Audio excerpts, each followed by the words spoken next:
Hi everybody, welcome back, and welcome back to me as well. It's been a while. Last week I posted a video that was a recap of InstructureCon and the presentation that I gave at InstructureCon, talking about ChatGPT, artificial intelligence, and how it's going to change education. Education has to change.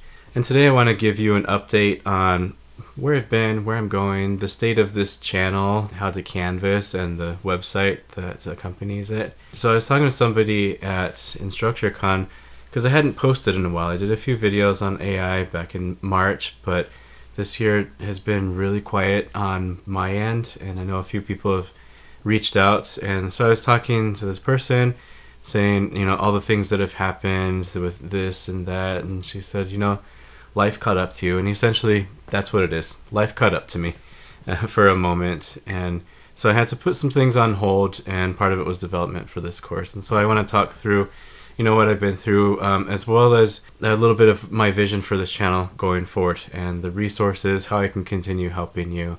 And so this year I had various things that I was dealing with. We had some health issues that really took up a lot of our resources, I think, and many of the projects at work changed in scope, making me less available on nights and weekends and holidays like I'm used to develop the content for this channel, which is kind of a side project. It's a hobby of mine. And also, this year is different. So my kids are in school now, and this is mid-August in Florida. We start pretty early. They started last week, and I now have a kid in kindergarten, a kid that's just starting middle school, and a kid that's just starting high school. And so we have some adventures going on in our house it's been a fun summer as we're preparing our kids for all of these changes, and everything happens all at once. So wish me luck with that. And ultimately, with my health issues, I have a little perspective, I think, as I'm reflecting back on my career.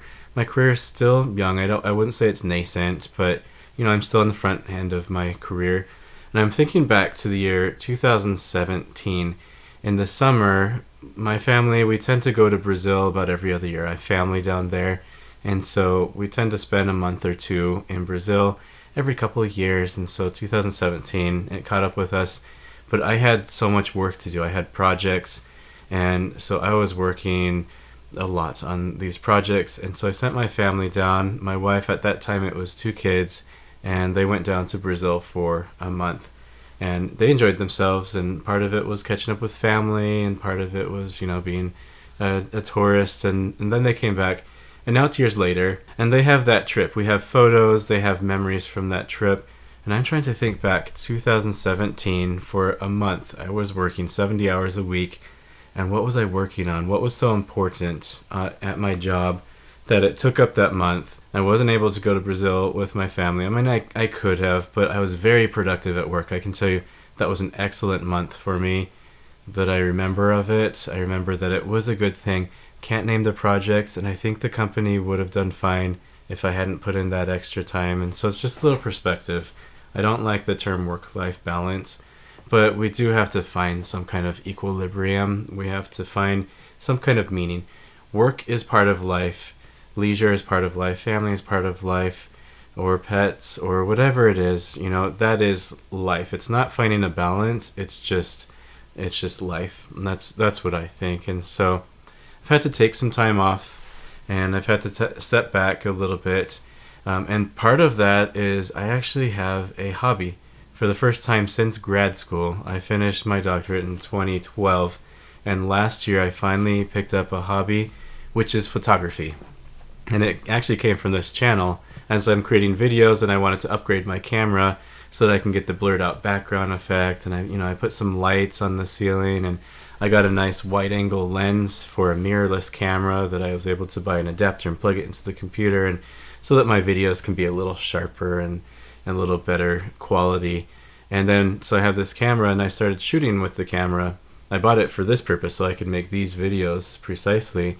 And but I really liked the photography. Started learning about composition, watched every YouTube video that I could. There are all kinds of blogs and online resources. I should actually take a formal class, but I started getting into photography, and I absolutely loved it. It was just such a great adventure, and something that could take up a little bit of my time, and that I can produce good content. And so then, since that time, I have the camera that I'm using now. I bought another camera, and I've picked up a couple of lenses, and so I'm starting to learn. And so I am sharing my hobby with the world on a website called disneypics.com, and I have a YouTube channel where I started creating point of view videos. So I'm doing street photography. I think that's the niche, the aspect of photography that I find the most fascinating is street photography. I go to Disney and I do street photography at the Disney parks. And then I bought a GoPro that I can strap to my chest, and so I can actually walk through the park and take you with me and talk you through the pictures that I'm taking. And then on the website I can showcase my pictures, and so it's a good way that I can be creative, that I can be creating content, and that I can be sharing that with the world. And those videos, they usually take about a month for me to produce, and I've made a handful of them at this point, and I'm starting to put some of my pictures on the website. And so, shameless plug, I would love for you to go to my YouTube channel at Disney Pics and subscribe to that, watch a couple of my videos, make a couple of comments. Any subscriptions would be great because I'm trying to build up my confidence and I'm trying to share this with the world, and I think that it's really fun for me, and I hope that it's something that, you know, that the world would appreciate. So that's a big deal, that I actually have a hobby, my first hobby since grad school. I've been raising kids, and I've been doing work, and I've been doing obligations, and this is the first thing for me that I've actually been doing, and it feels really good. And I actually have a second hobby too, and that is reading. I haven't really read nonfiction since before grad school, other than a few books. Everything has been trade books or textbooks or articles or this and that. And I got out of reading. Before grad school, I had about a year and a half between my undergrad and grad school, and I would go to the library and get stacks of books, and I would read 1 or 2 or 3 books a week. And not that I'm an avid reader, I'm not particularly fast, but it was just an escape. I needed an escape, and so the world of fantasy, the world of fiction, you know, is a place where I could go. And then starting grad school, I never really picked up fiction books anymore. And I actually have Canvas to thank for this new hobby, because in March or April, I gave a webinar at Instructure. They interviewed me on a panel, and it went really well. And so they gave me a little gift card for Amazon.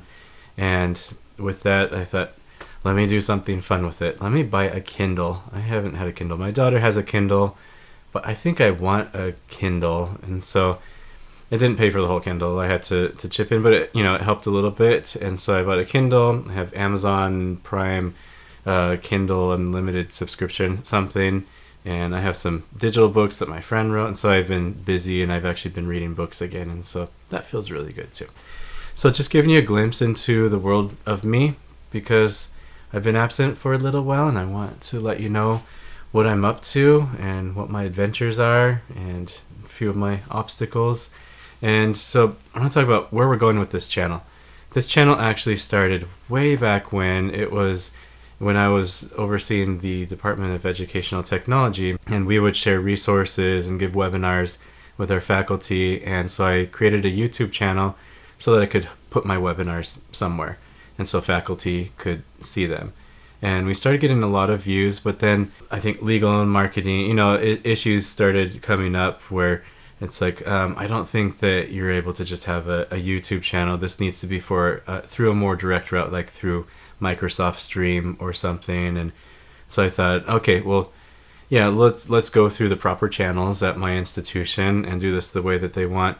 In the meantime, I have these videos, or I have this channel, and people are interested in the things I'm saying. So maybe I ended up getting rid of the content that was produced, through my work, but kept the channel and started producing my own content with my audience, and it started growing. And actually my most popular videos tend to be around PowerPoint.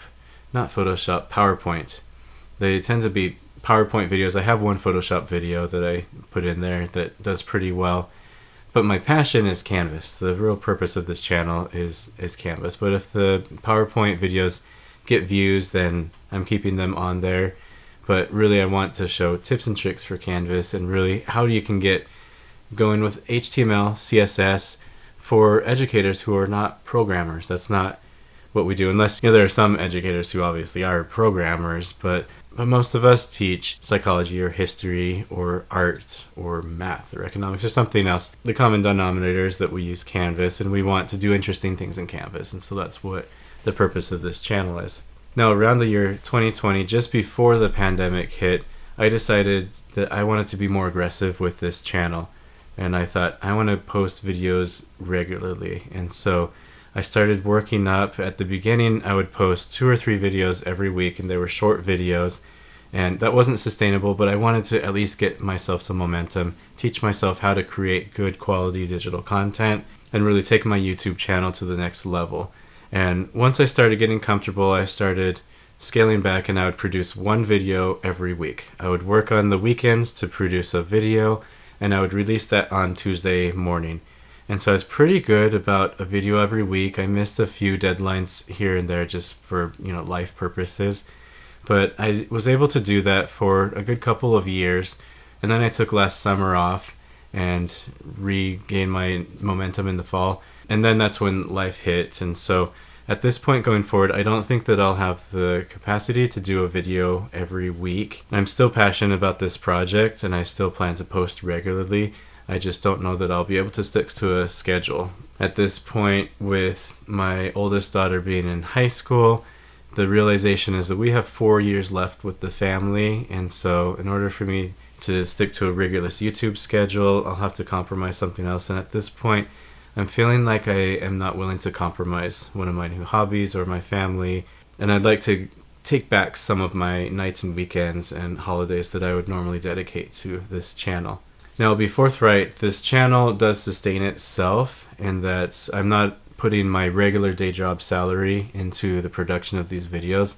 At this point, I run ads on YouTube, and the AdSense helps me pay for things like the website domain, which I have coming up, and I subscribe to a premium tier of Squarespace so that I can have some more interactions, and so that costs, I can't remember what that costs, $360 or something. And I think it's money well spent, and the YouTube's able to pay for that. And it also pays for things like my camera and my lens, the cable that attaches to my computer, and I have a microphone that I use. And all of that's able to come to fruition because of the AdSense, and as well as the contributions that you make. On the bottom of the video, you're able to donate. And so all of those proceeds go to just bettering my situation with my equipment and my production, any effects that I need to purchase. And so it's beneficial that it doesn't have to come out of my salary, and I'm able to have it sustained through just the channel operations. And with that, I want to express my gratitude for all those who do contribute to my channel. Every dollar is meaningful to me, and all of it goes towards this production. I was calculating, rough calculation, about how much time it takes me to prepare a video, maybe not today's video because I'm being a little more candid and there's going to be less post-production work, I think. But on average, it probably takes me how many hours to produce a video, and I've made so much money over the course of the channel, and it comes to around $2 an hour. And so the channel isn't profitable, but that's not why I do the channel. I really want to help educators like myself, and I think that we need help. It's an interesting industry where you have to buy a lot of your own equipment just to do your job properly. That's why resources exist like Teachers for Teachers. We need to support each other, and so this is something that I can give back. And I can tell you, for every video that I put out that I'm showing some interesting HTML or CSS interaction that I've discovered that you can do in Canvas. For every one of those that works, I've tried dozens that probably haven't worked. There's so much that you can do in programming and coding that Canvas doesn't allow you to do. And so it's a lot of trial and error, a tremendous amount of trial and error on my part until I find something and I have that eureka moment. And then first thing I think whenever something works in Canvas is, I want to share it with my people. I want to share it on my channel. I want to make sure everybody knows that you can do this. You can create an accordion menu, or you can create a drop shadow if you have access to the theme editor. If you don't have access to the theme editor, you can do some interesting things. And I actually want to show you some interesting things right now. And so to express my appreciation for those who made it this far into the video, and if you skipped ahead, it's totally fine. Welcome, and thank you for joining. I want to show you a couple basic things that you can do with pictures in Canvas. And you have access to this page right here that I'm on. I'll put this in the link in the description below, so please check it out if you want, and I'll have the code on there as well. And so this picture, this was taken a year ago when I was first getting into photography, and I actually took my son on a photo shoot at Disney Springs, and he's the one that took this picture, and he took it with a point and shoot camera. It's something that he's very proud of, and I think he did a great job with the composition, and that picture just works really well. So let's see what kind of things we can do with this picture. Now, it's not accessible because I took out the alt text on that, so but I'm not so worried for this demonstration. So what this is, we have some coding here, and I'm going to delete this fluff. It's going to come back whenever I save it. But essentially what we're looking at is an image. There's a paragraph and then an image, and then the source. The source, I uploaded the picture to my Canvas course, and so this is the file name for that picture. And so let's do a couple of things. I'm going to put in an HR right here, and I'm going to go ahead and copy this line right here, and I'm going to add some style. So you know me, I like a little bit of style with my images.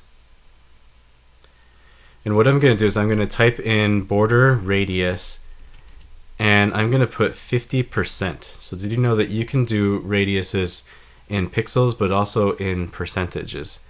And so I'm going to go a width of 300 pixels, and I'm going to go a height of also 300 pixels. And this isn't going to look perfect because the picture was taken in 3:2 aspect ratio, but I want to show you what that looks like if I were to do that. Then you can see before I save, it creates a circle effect, a radius that's 50%, meaning it goes from the left to the center. It takes 50% to make that curve, from the center to the right 50%, as well as down and up. The issue that I'm seeing here, if I go ahead and save this, is that it skews because it has to compress the image in order to get it. So you can see the width and the height of this boat, and then this one, it squishes it together to make it a circle. And so there are a couple of things that I can do with that. For one, and just for the sake of clarity as I'm working here, I'm going to delete these things. Of course, they're going to come back again, but let's just tidy it up for now. I know that the ratio is 3:2 because that's what a typical camera shoots. And so I'm going to go 300:200. And that's going to create the radius so that it doesn't skew the image, but also it's not a circle at that point, which is kind of fine. You know, that way it doesn't compromise the picture, but it's also not a circle. And so what I would do here is I'm going to insert another picture. I already uploaded it to Canvas. I took that picture and I went and cropped it. I cropped the edges off so that it would be a square. And now that I have a square image, I'm going to go ahead, I'm just going to copy this, the radius 50%, and I'll replace that ID. It'll probably come back. And this time I can do a height of 300 and a width of 300, or that could be 200 and 200, for example. You just want it to be the same height as the width. And then when I save that, then you can see my effect. So here it is. They're both 200 tall. This one's 300 wide. This one's 200 wide. This one's a perfect circle because the picture I uploaded is a perfect square. And then this one would be rectangular because I didn't want it to get squished, but it's still 50%. And now let's try that again. I'm going to copy one of those guys, and let me create an HR. The HR inside the brackets means a horizontal rule. And that's just for me right now that I can partition, so it creates a line that spans the width of the page, and so that I can focus on something else. And I'm going to grab this first picture up here. I'm going to clean it up just a little bit. And actually, what I'm going to do here is I'm going to copy just the link to the picture right there. And then I have some code that I'm going to put in there. So what I want, I was on the Canvas community recently, and a few people were asking, is it possible to put text in front of a picture? And the answer is, it's not super easy, but it is possible. And so I'm going to take this image, and let's walk through this code here. So what I'm doing is I'm creating a div and putting the image as the div. And so you can copy this code right here. We have style, position, relative. I'm putting a width of 300, a height of 200, and I could change that to 6 and 4 if I wanted. And then I have this line here which is background URL, and then the URL is the picture, the URL to the picture, and that could be Unsplash as well. If I wanted to take one of these pictures from Unsplash, and I can copy the image address and paste it up there. It's going to be a really long address, but that would be the URL, and then I could paste it in there. In this case I'm sticking with the same image, and so the background URL is that I have no repeats, and I'm centering and I'm covering, and that's my div right there. And then I want the text to go over it, and so I have a span. With the span I'm putting a position of absolute, left 10 pixels, so it's going to be slightly off a little bit. Color white, so that will be my text, and then my background color with some semi-transparency. So you might be used to RGBA, and you'd have 3 values, so red, green, blue type of thing, and those would be numbers from 0 to 256. And then there's this fourth number which is 0.5, and that's saying I want it to be semi-transparent. If this was a 0, that would be completely transparent. If it was 1, it would be completely opaque, so I might as well not have anything. I have it at 0.5, I could change that to 0.8, 0.3, just 0.5, not 0.05. That would be almost not noticeable. And then I have my text right here. So I'm going to go ahead and save this and see what that gives me. So now I have my image, and I specified I want it to be 300 by 200, and then I have my text right there. And I created that text box. If I were to expand the text, if I were to say, and blah blah blah, then you can see the div. It's 10 pixels offset, and so it starts right about here. I could change that to no pixels, and I could just put some padding. There's already 5 pixels of padding, but I could make that a little more padding on the left if I wanted. But you can see as I'm typing, then it expands the div, and so that dark half transparent background just expands with it. And this would be good for little things. I probably wouldn't put a whole lot of narrative there, but if you wanted to label your picture, then you can do that. Once you put the code in there, you can just do it with the rich content editor and just type out your text. So that could be like a caption, or it could be just something interesting.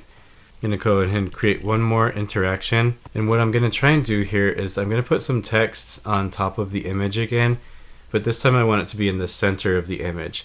And this is tricky, and it's actually not great, but it can be done, and there might be some cases when you want it to be done. What I have is, this is the same code. I'm looking at 300 pixels wide, 2 tall, and like 200 tall, and then I have the URL, the same, repeat, center, cover, and then instead of the span and the text, which is basically the paragraph, and I'm just formatting the paragraph, I'm putting in another div with these styles. I'm putting a position of absolute. The top is 50%, the left and right are 0. The height is 20 pixels, and if I have a lot of text, I might need that to be a little bit more. And the top margin is -10 pixels. And depending on the size of the picture, you might have to modify these things. This is good for maybe one line of text on a picture that's 300 by 200. If you want it to be twice as big with more text, then you're going to have to just tinker with some of these elements. The height and the margin principally.